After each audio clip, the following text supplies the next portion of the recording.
While we were in Leningrad, the rumors came that one of the Kirov Ballet's best dancers had defected as he was going to arrive in London for their season at the Opera House. It was all very quiet and sort of hush-hush. But when we got back to London, we learnt that he was indeed one of the young, most brilliant dancers that they had. His name was Rudolf Nureyev, and he was 23 years old and by then dancing with a company in Paris. Now, Michael Soames, with whom I had been dancing for the last 10 years, ever since Robert Helpman had left the company, had decided to retire after the Russian visit. A lot of people thought, even if they didn't say so, that at 42 it would be quite a good idea if I did the same.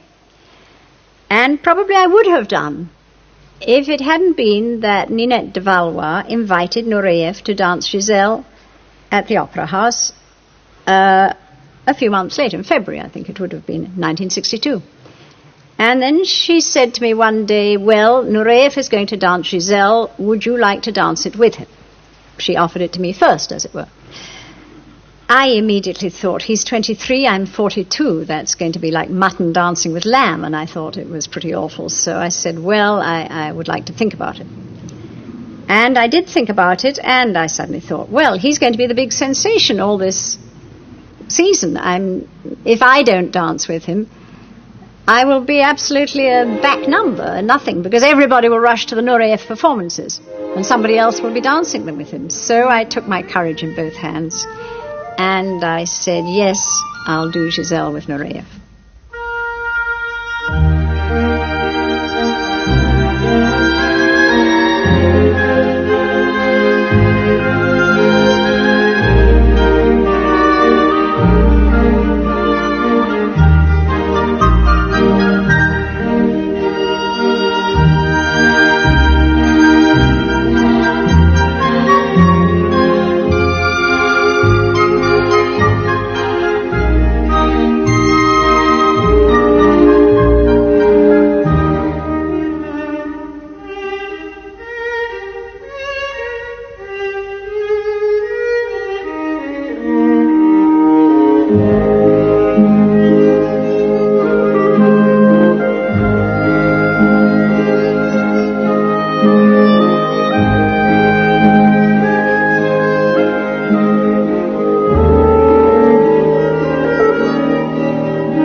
In retrospect, I believe that our partnership wouldn't have been such a great success were it not for the difference in our ages.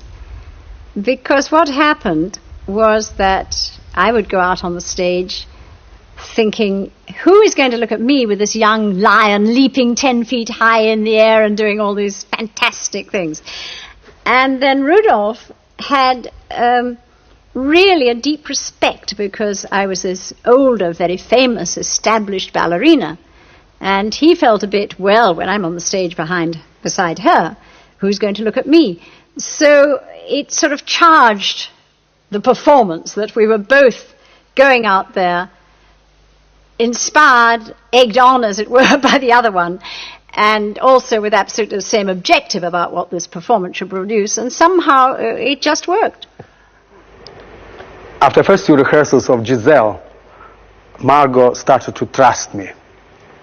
And things went very smooth, and every rehearsal, it was like a performance. I remember corps de ballet people crying during rehearsal, tears running down their cheeks.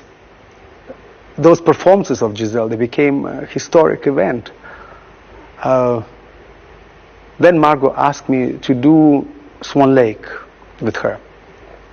I flew in from Denmark, and I sat in Madam's box, and I watched first act, and I suddenly see extraordinary thing. There's in the first act, when Prince meets Odette, they have a mime. They start gesticulating. I wasn't trained like that in Russia. It was a great shock to me. And I came to her and I said, well, he was so beautiful and that you did mime so well, but I couldn't find place for myself. I can't do that performance. I'll destroy it. And she said, just you try.